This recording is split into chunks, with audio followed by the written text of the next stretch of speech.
जाएंगे। आने वाले दिनों में विधानसभा का सत्र लगेगा और एक महत्वपूर्ण सत्र हम कह सकते हैं। इस सत्र के अंदर सरकार के 2 वर्षों में जो काम किए हैं और जो काम रह गए हैं उन सारे विषयों के ऊपर विधानसभा के अंदर चर्चा करेंगे। किस तरीके से हिमाचल प्रदेश के नौजवान को ठगा गया है, हिमाचल प्रदेश में किस प्रकार से झूठ बोल बोलकर चुनावों में जो अपनी जीत है उसको सुनिश्चित किया गया है, इन सब मुद्दों को लेकर विधानसभा के अंदर इन सारे चीजों के ऊपर चर्चा होगी। हिमाचल प्रदेश के अंदर पिछले दिनों लगातार सारे के सारे जंगल जल गए हैं और इन जंगलों के जलने के कारण से हिमाचल प्रदेश को अरबों रुपए की क्षति हुई है। इन सारे मुद्दों के ऊपर भी डिस्कशन लेंगे। एक महत्वपूर्ण मुद्दा जो मैं आपके ध्यान में भी लाना चाहता हूं और उसको हम विधानसभा के सत्र में भी लेंगे कि मैं माननीय मुख्यमंत्री जी से ये प्रश्न भी करना चाहता हूं कि उनकी आंखों के सामने किस प्रकार से कुछ जो प्रोजेक्ट्स हैं उन प्रोजेक्ट्स के बारे में मैं चर्चा करना चाहता हूं। आईपीएच मंत्री जी ने मंत्री बनने के बाद सबसे पहले ये बोला था कि जो टेंडर किए गए हैं और एक उसमें से टेंडर जो कि 200 करोड़ रुपए का टेंडर था और वो 200 करोड़ रुपए का टेंडर हमीरपुर के बड़सर विधानसभा क्षेत्र के अंदर लगने वाली स्कीम का था।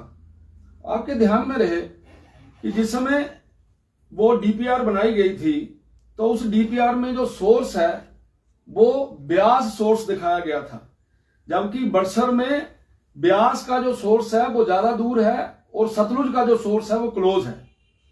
200 करोड़ का टेंडर हो गया उस ब्यास नदी के ऊपर से प्रोजेक्ट लाने के लिए, लेकिन उसके बाद जब ये पाया गया कि हमारे तो सोर्स पास में है तो उस स्कीम को बदला गया, उस स्कीम को फिर दोबारा से सतलुज के ऊपर किया गया। लेकिन दुर्भाग्य का विषय है कि मंत्री महोदय ये कहते रहे कि 200 करोड़ के टेंडर को रद्द कर दिया जाएगा और दोबारा से टेंडर किया जाएगा, लेकिन मैं आपके ध्यान में लाना चाहता हूं उसी कंपनी को वो टेंडर जो है वो दे दिया गया, क्योंकि उस टेंडर के लिए जो पैसा आया था वो 131 करोड़ था।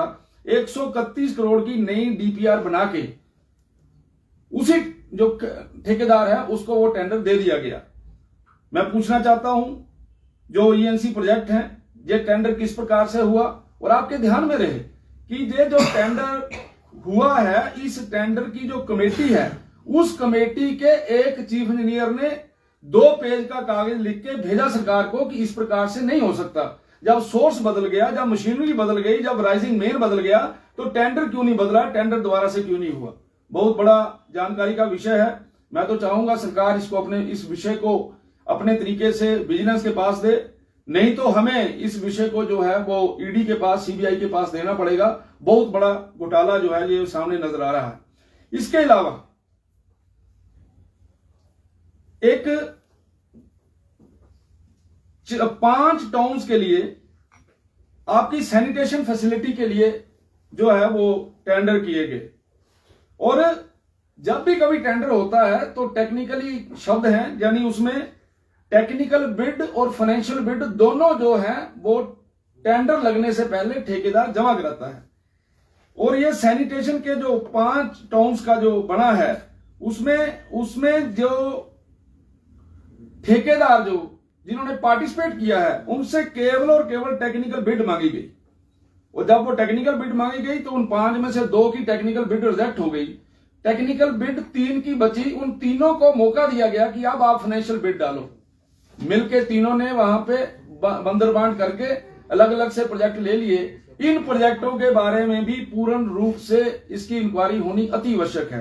क्या कारण है कि हिमाचल प्रदेश में नाबार्ड के अंतर्गत, एडीबी के अंतर्गत जिस समय टेंडर होते हैं तो उस समय हम लोग दोनों बिड्स, टेक्निकल बिड और फाइनेंशियल बिड दोनों लेते हैं। यहां क्या कारण है कि फाइनेंशियल बिड नहीं ली गई?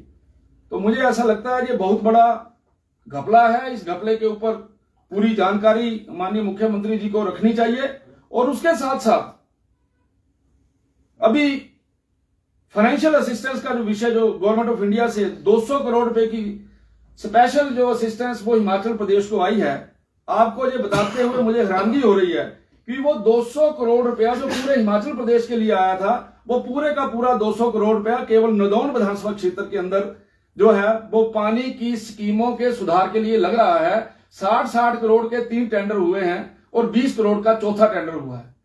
200 करोड़ रुपया पूरे हिमाचल प्रदेश के लिए आया था, लेकिन माननीय मुख्यमंत्री जी केवल और केवल नदौन को ही हिमाचल प्रदेश मानते हैं और उन्होंने पूरे का पूरा पैसा जो है वो वहां पे लगाया है। मुझे लगता है जब वहां पर बड़े बड़े प्रोजेक्ट काम कर रहे हैं, क्या कारण है कि कुछ लोगों को खुश करने के लिए इस प्रकार का काम किया जा रहा है? क्या कारण है कि कुछ कंपनियां ही पूरे हिमाचल प्रदेश के अंदर ऐसे काम कर रही हैं? मुझे ऐसा लगता है हमें इसकी तह तक जाना चाहिए और इसमें इन बातों की तरफ जो, क्योंकि मुझे लगता है ईएनसी प्रोजेक्ट इसमें सबसे ज्यादा जो उंगली है उनके ऊपर जा रही है। ईएनसी प्रोजेक्ट ने इन सारे विषयों को दरकिनार क्यों किया है? जब प्रोजेक्ट सतलुज से लग सकता था तो वो प्रोजेक्ट ब्यास से क्यों लगा? मुझे लगता है कि आपके चैनलों के माध्यम से और विधानसभा के अंदर भी हम इस विषय को उठाएंगे ताकि इसमें जो जिन्होंने गलतियां की है, जिन्होंने कमियां की हैं, उनको जो है सजा मिले, ऐसा मेरा मानना है। सर ये जो 5 शहर है ये कौन कौन से है? बड़सर वाली स्कीम का पूरा नाम क्या होगा? बड़सर वाली स्कीम का होगा जी इम्प्रूवमेंट, क्या नाम है, वाटर सप्लाई। बड़सर विधानसभा क्षेत्र में सभी गांवों को पानी देने के बारे में, ब्यास नदी से पानी उठाकर देने के बारे में एक तो ये होगा। और ये जो दूसरा होगा वो है, मैं थोड़ा उसको अंग्रेजी में बोल देता हूं, providing sanitation facility 5 towns of Himachal Pradesh. Actually names है हाँ जी, 5 शहर नहीं मैं बोलने लगा, आगे चलिए। इसमें से जो फाइनल हुए हैं वो फाइनल हुए हैं नाहन एंड पालमपुर। पहले तो इसको लो ना, जिसके ऊपर जिसकी मैं बात कर रहा हूं। यहाँ पे नाहन और पालमपुर के टेंडर हो गए हैं और टेंडर विदाउट फाइनेंशियल बिड के हो गए हैं और ये बहुत बड़ी जो एक चूक है, गलती है, और या फिर ये आपस में मिली भक्ति है। इन सारी चीजों के बारे में मुझे लगता है ध्यान में आना चाहिए। एक बार फिर आप सुन लीजिए, जो बड़सर वाला आपने बोला वो है एग्मूटेशन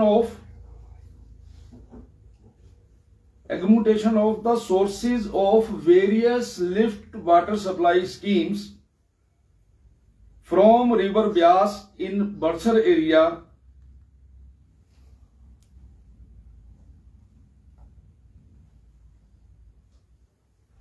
with the help of NDB, bank का नाम है।